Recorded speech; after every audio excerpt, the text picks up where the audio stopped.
Man in his 30s fighting for life after being hit by a car this morning on the northwest side, walking his two dogs when that accident happened. The crash killed one of them. But a whole group of strangers have come together to save the second one. And WGN's Brona Tumulty is joining us now from West Devon Avenue with that story. Brona?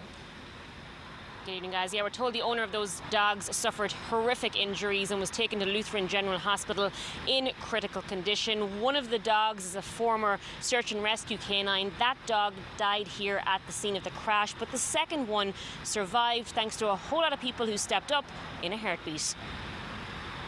I got a phone call this morning from my fellow officers in the 16th District. John Garrido's morning started off with news of an awful accident along the 6200 block of West Devon, near his home on the northwest side.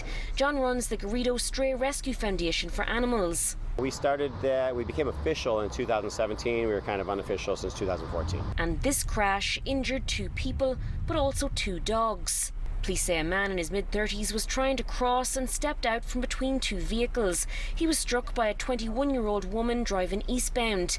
Authorities say she couldn't see the man or stop in time, with John saying this stretch of road has proven fatal in the past. It's not really well lit. There's no other crosswalks that are well, identified or any kind of protected crosswalks. I think it probably would help if they could get something like the yellow sign, watch for pedestrians, and then a really well defined crosswalk that stands out. The man had been walking his two dogs. One of them, a Shepherd Kettle, died at the scene, having previously served as a first responder. We did learn that dog was a retired search and rescue dog from Mavis, which just makes it that much more sad. First responders, here's a dog's a first responder too.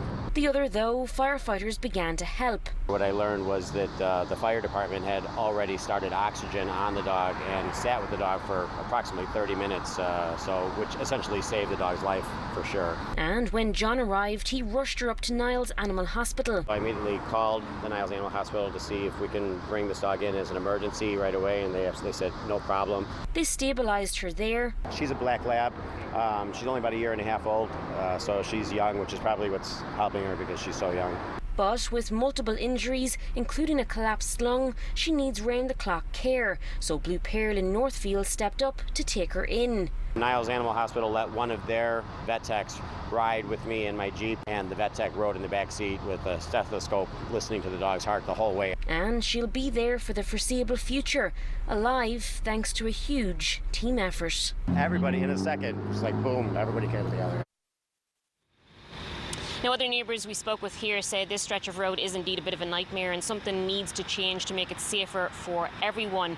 John, who is a police officer here with the city, told us tonight that the Garrido Foundation is going to cover the medical expenses for the Black Labrador as she continues to recover.